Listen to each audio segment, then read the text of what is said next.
Something that's been helpful to me lately is viewing God as a woman. And obviously God is not gendered, but when you think of motherly, divine feminine energy, this energy of unconditional love and nurturing and creation, that's what God is. God loves you unconditionally. God watches you make mistakes and forgives you every single time and loves you anyway and thinks that you're perfect anyway, and listens to you, listens to your struggles and your feelings, and will give you the answers if you listen and if you're open to them, but also allows you to learn on your own and to make mistakes on your own, because that's how you grow. And so yeah, I just feel like God has this very like mothering, healthy mother energy. Obviously not all mothers are that way, but when you think about like the ideal mother, I think sometimes with religion, there's this idea that God is like this man in the sky who's watching over everything and judging you, and you should feel guilty when you do things wrong and you're gonna be punished.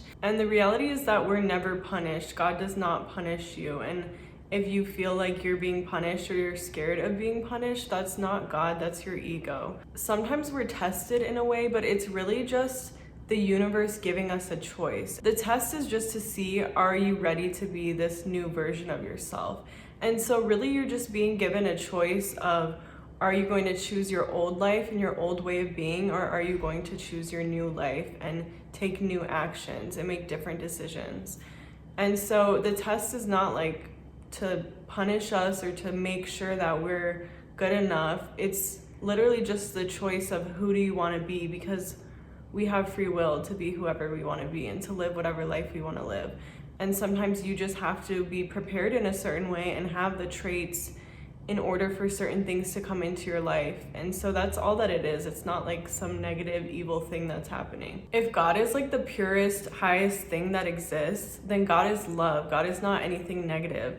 And so if your relationship with God is making you feel fear or guilt or shame, then that's not what God truly is. That's like your ego or something that humans have taught you. You can literally feel what God is by the energy. God is like the highest energy, right? So that's how you can discern what God is and what the truth is. Is it making you feel love and have love for others? That's what God is. Like if you're watching something and someone's talking about God in a way that makes you feel fearful, that makes you feel insecure and shameful, or that makes you judge other people, that's just not what God is, at least in my opinion, because God is like literally the most beautiful thing that exists. And God is unconditionally loving, unconditionally forgiving, and has so much love for you and never judges you or thinks negative things about you. And God isn't a human. God doesn't have an ego in the way that we do. So of course God is not experiencing those emotions towards you. But also just from an energetic standpoint, like the more in touch that you are with positive emotions, with emotions like love, the more in touch you are with God. Fear and shame, these things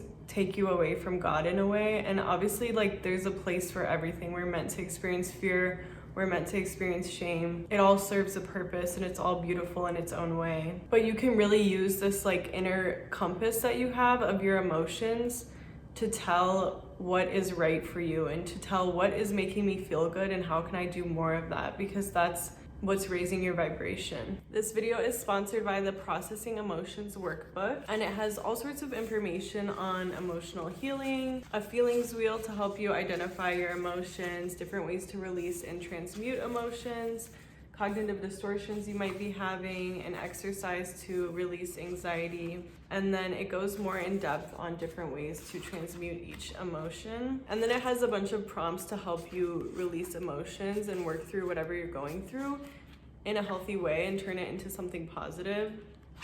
So yeah, if you want this, you can get it on my website or you can get it on Amazon, and I'll link it below. Thank you so much to anyone who chooses to support me. I really appreciate it, and let's get back to the video.